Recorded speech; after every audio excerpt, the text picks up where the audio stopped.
moving on. Josh Reynolds of the Broncos. Yeah, this is an interesting one because Josh Reynolds was with Detroit last year. He actually had a pretty decent year considering the weapons Detroit had. He's actually hasn't been he wasn't terrible in Detroit, and before that he was okay with the Rams. I think with Detroit he got a little bit better opportunity to showcase Yeah. his talents.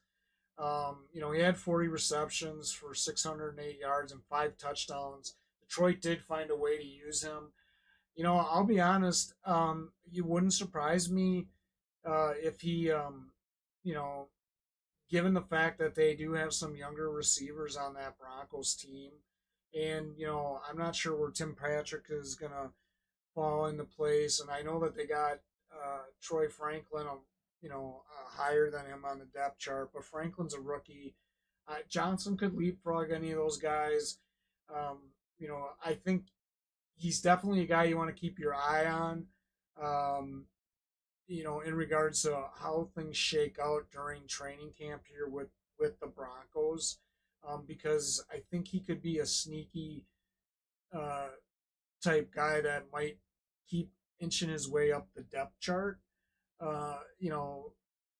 In regards to the issues that they've had in Denver with the receivers. So at this point, though, again, at this low of the list, is definitely just a bench guy. Keep an eye on him. Definitely wouldn't be a bad guy to draft really late in the round, just given the fact that for some reason the Broncos they're cursed at wide receiver. They just the last couple of years their wide receivers just continually get hurt. And you look at Josh Reynolds here, and he's only had 2 years where he's missed games. They have been recent years, but other than that, he stays pretty healthy. So I could see him potentially being maybe a wide receiver too on this team and being higher up on the list. But as it sits right now, I kind of have him in that like wide receiver 3-4 role with Marvin Mims. So Yeah, I think it all depends on how Troy Franklin pans out. They drafted Franklin because they drafted Bo Nix, and yeah, Franklin was Bo Nix's target. Um, you know, in college, so it'll be interesting to see how that plays out. it definitely will be.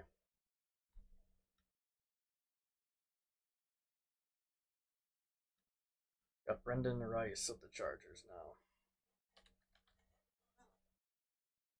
Yeah, Brenden Rice. He's a rookie. He's coming out of USC. Um,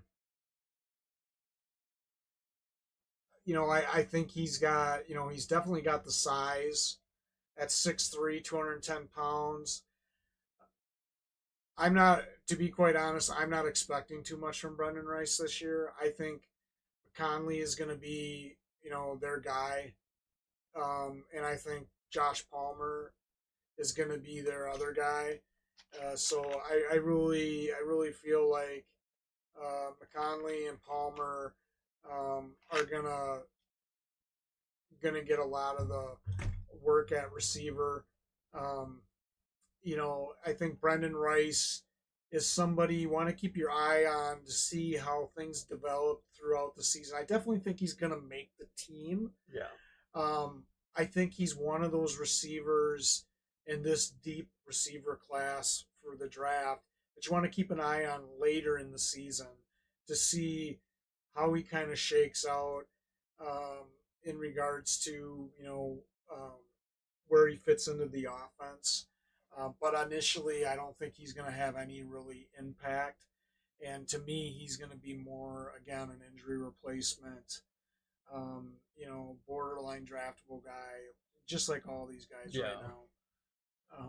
So plus the Chargers also got I think Hayden Hurst as their tight end. yep. So I just think that um, Rice is someone you want to keep an eye on and see how he develops in the offense throughout the year. Yeah, it's kind of hard to judge where he'll fit in with this offense right now because Lad McConkey is, like you said, probably their clear cut one right now with Joshua Palmer, and it's kind of like a fight for that 3 and 4 spot there on that offense between these three. So I think having them all within that 70 to 80 range is kind of nice because we can be more flexible when we go to update this later on. Right. And who knows? He could bump Quentin Johnston if he shows out in Yeah, training camp, and Johnston could be out the door. that is true, and we could see him sitting there like top 60, maybe a little bit better there on this team. So I think he'll definitely outperform DJ Chark. Got Adonai Mitchell of the Colts, rookie. I'm excited about Adonai Mitchell. I think he's one of he's one of the rookies in this draft that is being overlooked. I think he fell into the perfect situation in Indianapolis. I think he's going to be, um, he's going to be a great complement to Pittman and Downs in Indianapolis. And at some point, I don't think right away, but I think as the season goes along, after game 4, 5, 6, you're going to see Mitchell actually being a bigger part of the offense um, in the Colts. I really like this pick by the Colts. I think that Wiggs and I were talking about them, and I actually kind of agree with Wiggs now after looking at this a little bit more. The Colts actually have a solid wide receiving core. I mean, when you look at Josh Downs and Alec Pierce and Pittman, now you throw in Donnie Mitchell in there. Um, I think this was the perfect situation for him, and I think he's just going to climb um, the rankings. So here's a hot take from Papa Wiggs. If you're looking at receivers later in the draft, check out Adonai Mitchell. Like I said, he's probably not going to pay off for you right away in the draft, right away in the season, early in the season. But I could see him having an impact later in the season. And depending on if there's any injuries, uh, it could be earlier too. So, Yeah, and I think he has a really solid chance of being a wide receiver too. It'll be interesting. I think we could rank him a little bit higher here on the list, but I think we kind of played it more so safe right away just due to the fact that Richardson is more of a mobile quarterback and you don't know who's that true wide receiver two on that team between Downs and Mitchell, and you still have Pierce in the mix. It's kind of hard to judge all four of those guys. actually, I think I ranked him too low on my list. To be quite honest with you, I think I actually think he's going to have a bigger impact just looking at this than most of the guys that we've already talked about Yeah, on the other teams, and he's probably going to have a bigger impact than some of the guys that we're going to talk about here in a minute.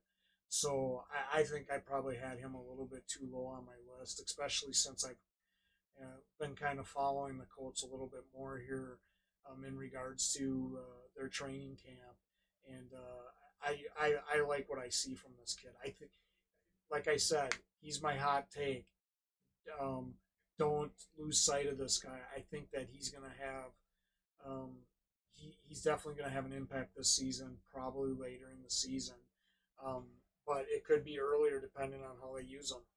and the nice thing too, like we might have him ranked a little bit low right now, but keep an eye on our Twitter or sorry, X, because we are going to be updating it and we talk more during break it down a little bit better, which you'll see with the quarterbacks here soon. But Well, and I think with Richardson as his quarterback and the fact that he likes to scramble is going to only help Mitchell as well if he's out on the field because he might have more opportunities to catch the ball if Richardson's scrambling and if he breaks off his route and if he finds the breaks open off hole, his route, yeah, so it'll be interesting. he's just got to be smart when Richardson gets out of the pocket and scrambles like that. Like there's a lot of good receivers out there that as soon as they see their quarterback out of the pocket, unless it's like a play action type play, they're ready to break the route and find the open hole for their quarterback. So if he can be smart like that, I can definitely see him having a pretty solid year. I think it'll take a few weeks, maybe a month and a half, but he still should be pretty solid throughout the entire season.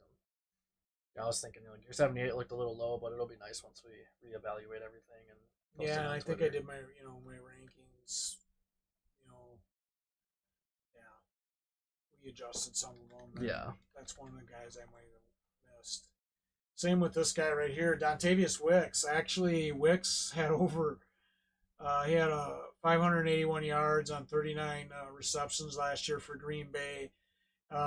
He's another young wide receiver. You know what? Listen, Green Bay has got 4 young wide receivers on their team right now, and a fifth one in Bo Melton that I think are are gonna be great targets um, Jordan Love. Jordan Love. And so, you got Jaden Reed, Christian Watson, Dontayvion Wicks, Romeo Doubs, and Bo Melton. Listen, between Wicks, Doubs, Watson, and Reed, any 4 of those guys could be the number 1 receiver this year. And he may be a little bit low on this list right now, but he has the potential to definitely climb up. Plus, he had 4 touchdowns last year. So this is a guy that you got to keep an eye on. I definitely think he should be drafted on a team. That's just my opinion, because he if he doesn't get drafted, I think he's definitely going to be a waiver wire target for teams. But I can definitely see Jordan Love looking at this guy in the red zone more this year. And again, they've got an outstanding young group of receivers there in Green Bay, and if they all stay healthy, listen, Green Bay is going to be tough.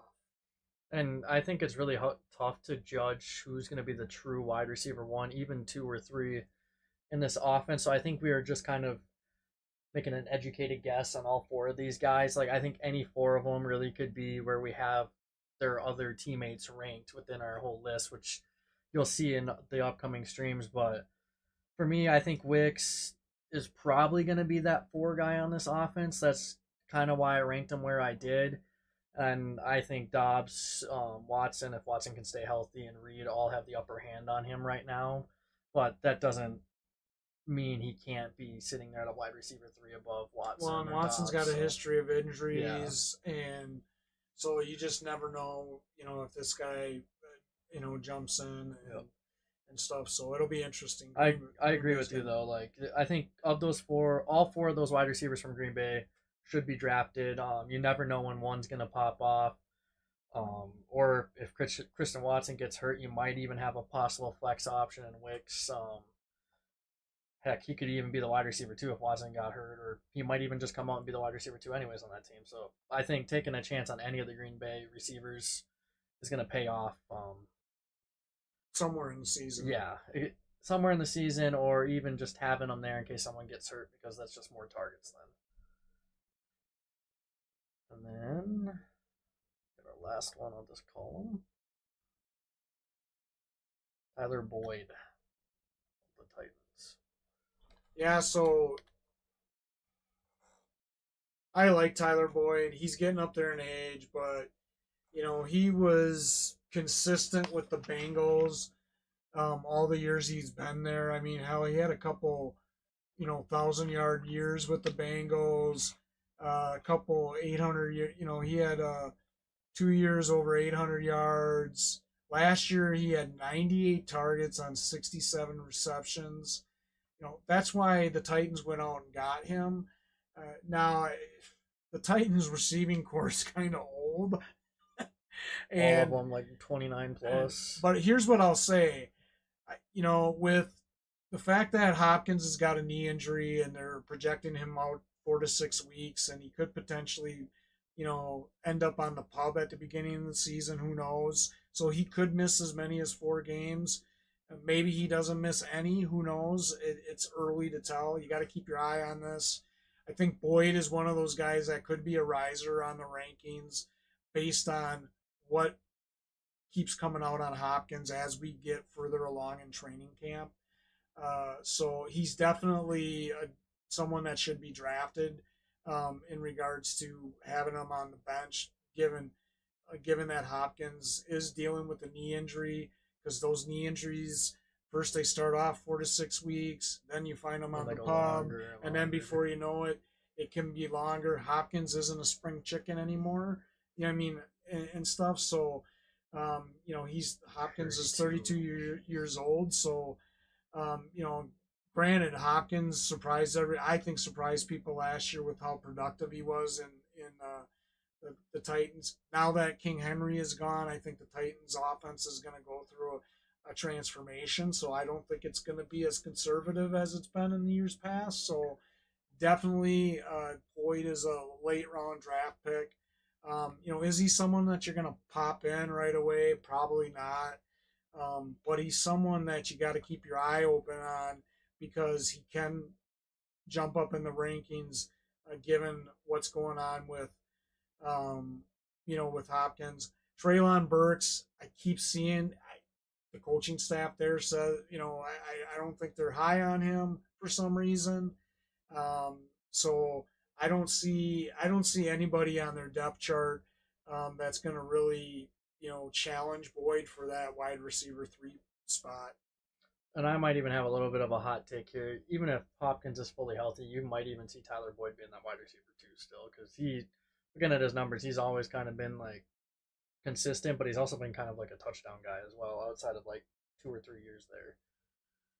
So I don't know. He could potentially D hop, but you never know. They like you said, they have an old receiving core. I think Tyler Boyd of their top three receivers might be the youngest. Him and Ridley are the same age at 29.